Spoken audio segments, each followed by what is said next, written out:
बात बकरीद की, क्योंकि महाराष्ट्र में इस त्योहार से पहले जुबानी जंग तेज है। बकरीद से पहले कैबिनेट मंत्री नितेश राणे और महाराष्ट्र अल्पसंख्यक आयोग के अध्यक्ष प्यारे खान के बीच इको फ्रेंडली बकरीद को लेकर वार पलटवार है। उनको क्या करना है वो मैं नहीं रोक सकता, क्योंकि वो टीवी के ऊपर मेरी आलोचना करते हैं, सामने आने के बाद हाथ जोड़ के खड़े रहते हैं, ऐसा है। तो उनके वो क्या करने वाले वो मैं उनको, मगर मैं उनको, अगर उन्होंने मेरे स्टेटमेंट के बारे में अच्छी तरह से सोचा और वो आज जिम्मेदार पोस्ट पे है, उन्होंने अगर अपने मुस्लिम धर्मीय को लोगों को एक पत्र लिख के अगर उन्होंने आह्वान किया कि चलो नितेश राणे जी बोल रहे हैं आज हम लोग को इस तरीके का पर्यावरण में एनवायरनमेंट फ्रेंडली अगर हम लोग बकरीद मना सकते हैं, पशु प्रेमी कितने बकरे काटे जाते हैं, तो इसको उनकी सबकी अगर जान बचानी है तो चलो अपन वर्चुअल बकरी ईद करते हैं। बहुत अलग अलग तरीके हैं, बहुत अलग अलग लोग वर्चुअल बकरी ईद करने की कोशिश करते हैं। जैसे कि इन्होंने कहा कि एक नितेश राणे जी ने बोला है कि जब मैं उनसे मिलता हूँ तो नमस्कार करता हूँ। तो देखो, नमस्कार करना है संस्कार वाली बात है।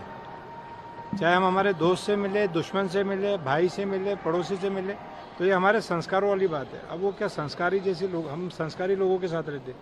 मैं देवेंद्र जी के साथ रहता हूँ, गडकरी जी के साथ रहता हूँ, तो उनके संस्कार है मुझ में। अब आप भी अगर उनके संस्कार लोगे तो ये सब लफड़ा नहीं होगा। और बात इंदौर की, जहां के राजा रघुवंशी की जान किसने ली, यह सवाल अब तक बना हुआ है। पत्नी के साथ हनीमून मनाने गए मेघालय राजा रघुवंशी का शव सेहरा में खाई में मिला था। उनकी पत्नी का अब तक सुराग नहीं है। कल इंदौर में राजा रघुवंशी का अंतिम संस्कार किया गया। इसी 10 मई को राजा रघुवंशी की शादी सोनम रघुवंशी से हुई थी। 20 मई को अपनी पत्नी सोनम के साथ वो हनीमून के लिए रवाना हो गए, शिलोंग गए थे और 23 मई को लापता हो गए। कल इंदौर में राजा रघुवंशी की मौत की सीबीआई जांच की मांग को लेकर प्रदर्शन भी किया गया।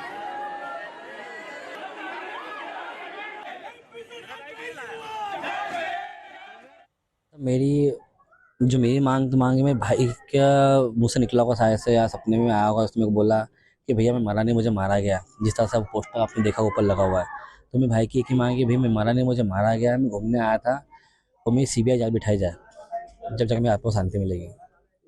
तो राज्य सरकार और केंद्र सरकार से मेरी एक ही मांग है। मैं सरकार तो अच्छे से प्रयास में लगी हुई है, लेकिन जो काम हो रहा ना सर, जो जैसे इतनी धीरे धीरे 10-11 बार बॉडी मिली है, तो वो हिसाब से तो सब मेरे को थोड़ा सा वो है। लेकिन सरकार से कोई ये नहीं बोला, नेगेटिव हो रहा, सरकार की तरफ से सपोर्ट मिला है। अब मेरे को बस सीबीआई की मांग मिल गई तो मेरे भाई के साथ जो गलत हुआ वो अच्छा हो जाएगा, उसके आपको शांति मिल जाएगी।